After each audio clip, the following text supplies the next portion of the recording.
Hey, Alex. In terms of going into this game right now, I'm just curious, what do you tell the younger players when they're going up against an undefeated team like this, especially like having played some years, having had some matchups like this? What do you tell them, or what is your best advice when they're facing a team like the Pittsburgh Steelers who are undefeated? I think, hopefully by now you've learned, even those guys, I think through this far of the season, you learn it's on a given game day, it's the best team that day. Certainly, I think you look at this team, that we're playing, a veteran team. They've had a lot of stability and consistency through the history of the organization, let alone obviously lately. So, yeah, I mean, I think you prepare yourself to go play. I mean, hopefully nobody, I think thinking anything other than that, than going out and winning and dominating and executing obviously each and every play. Certainly you watch the film and these guys present a lot of problems and have a lot of good players, but I think you're preparing yourself obviously to still go out there and execute. And that's just something brief. When you were playing last week, I think it was very late towards the end of the fourth quarter, but you had that play where you ran towards out of bounds and you're kind of just sitting there, and Dwayne was the one that went over and got you. Yep. One, Ron was telling us that behind the scenes, he's really been growing. And I know that he's somebody that you've tried to help move along, obviously being a former first round pick, quarterback at that. One, just about that moment, what was that like, I guess? And then also two, what have you seen from him the last month or so that Ron was saying he's really grown? That who? I'm sorry? Dwayne. Oh, Dwayne. Well, yeah, I mean, I think you realize pretty quick that no two paths are the same, although we always get compared with one another and players from past and this and that.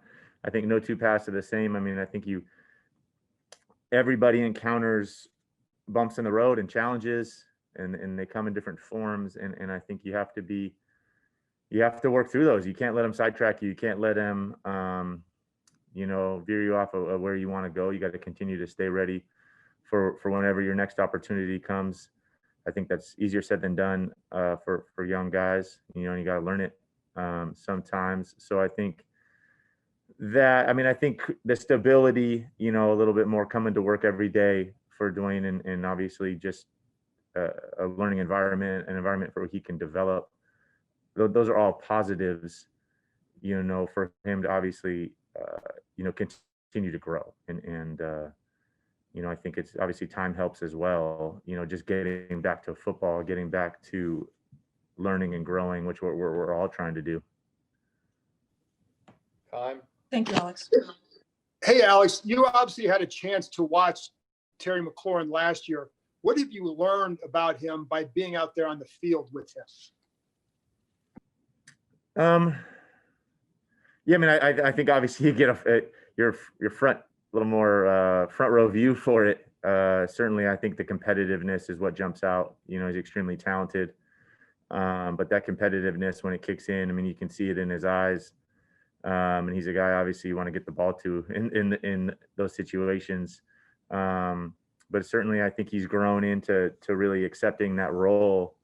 Really being kind of the bell cow, the guy that gets us going outside on the perimeter. And really, I think he's embraced that challenge and grown into it, which has been awesome to see. Are there some, we always hear about little things that guys do. What are some little things that he does, whether it's you see him blocking defensive ends sometimes, or is it the way he stems on a route? What are some of those little things that he does that maybe help separate him?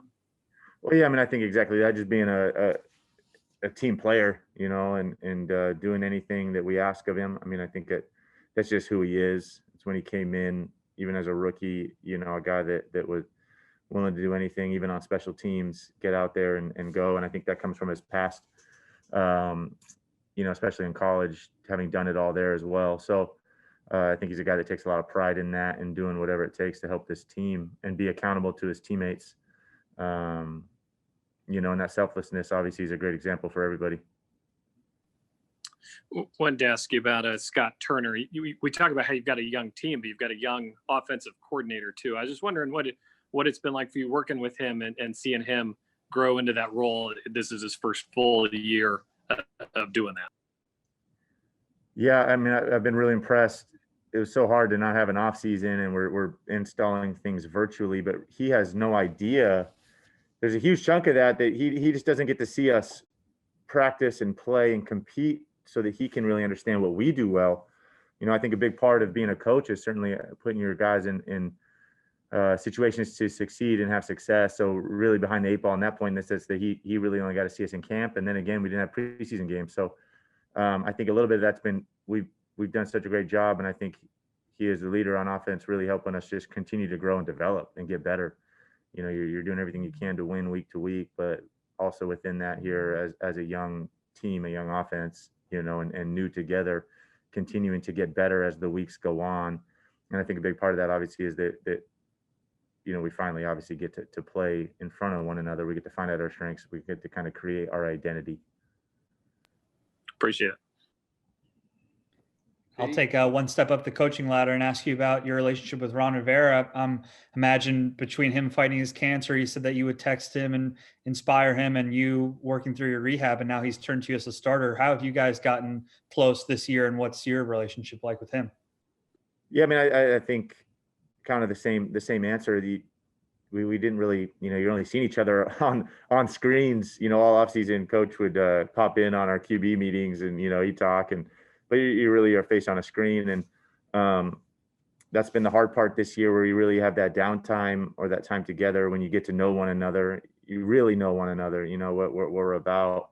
But obviously with Coach going through, his treatment this year, and I think the consistency he provided and toughness every single day, and really bearing it all to us, I think he really allowed for us to see what kind of person he is, what kind of coach he is. And again, such a great example for all of us. Personally, yeah, I mean, I think those things in football, when you go through the ups and downs, you go through the week to weeks, the highs and lows, you grow together, you get to know each other on such a level that I think it is unique. It's what makes this game so special, and the relationships you build. So still growing, going. It's crazy, obviously to be going, and it continues to evolve and develop. Alex, I have two very different questions. One is about the offensive line. Just generally, what have you seen from them, and what has allowed them to hold up through all the changes? And the second one is, do you feel like defenses are playing you different since you've come back versus like 18 or earlier in your career? To the first question, I think those guys have done an amazing job. To think about there has been a lot of changes, guys moving positions. I think really a credit to all of them, all being ready, and really obviously starts, I think, with Coach Masco and the way they're coached and taught, and they all got to be ready to roll. They all are constantly juggling and moving. They practice it, so I do think when it happens, it is no big deal that those guys are all ready to roll whenever they're called upon. And really a credit to all the work those guys put in, being ready, being ready to go. It's hard to tell as far as, I think it's easy to overthink any of that as far as how defenses, play me. I mean, really it's how they play us, and so every year you can't even compare year to year. This is a brand new offense. We got a lot of new faces. So, and then, within that, just the last few weeks. So hard to identify, how defenses, because they're obviously getting ready for all of us. And you have different trends and different things throughout the season as well. So hard to get a feel for that without, getting the answer from those guys directly. Hey, Alex. Ben Roethlisberger obviously leading the Steelers this year to the undefeated record. I mean, you guys have both been in this for a long time. I don't know, what is your relationship like with him? You're both also coming off injuries. Is there a kinship that guys that have been at that position for a while have? I'm assuming every relationship is different. Yeah, I think the longer you hang around, the better you have more opportunities to be around one another, especially as quarterbacks. So oftentimes you do get opportunities randomly here and there, off seasons, things like that, Pro Bowls, to spend time with each other. And I have gotten to do that with Ben. So, he's a Hall of Fame player, and I think the thing that has impressed me so much over the arc of his career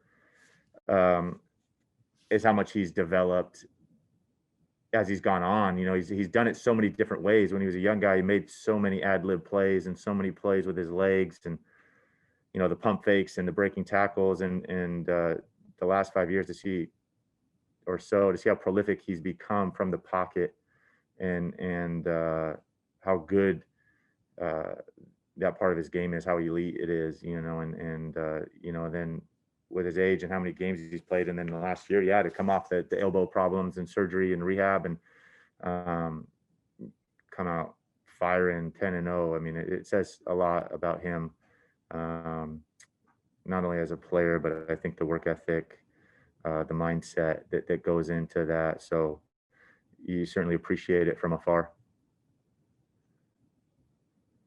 JP?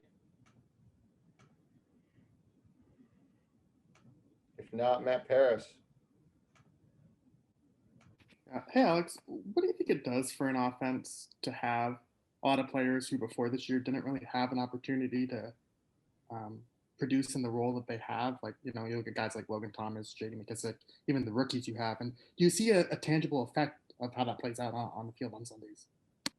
Yeah, I mean, I think our energy that we have, that we play with, I think our youthful energy, guys extremely hungry, extremely excited to get their opportunity to go out there and help this team.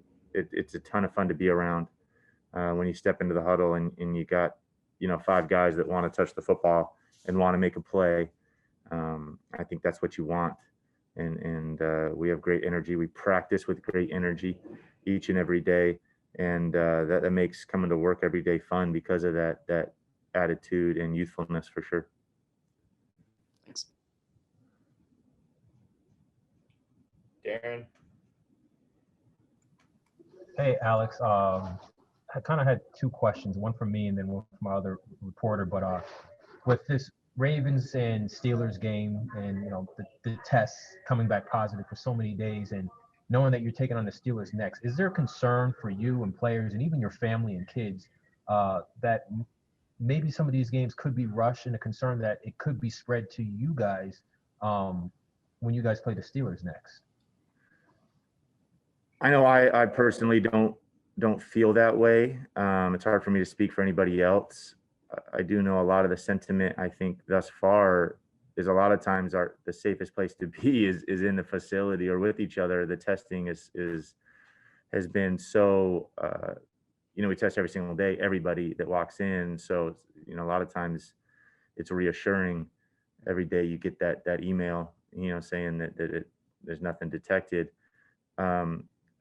As far as regards to playing, I mean, there's experts that are qualified to make that decision. Definitely not me. And I think you trust the experts and go out there. Everything you hear about it, we're outside, it's open air. There's close contact at times, but I think there's a lot of smart people monitoring this and making those decisions. So trust in them.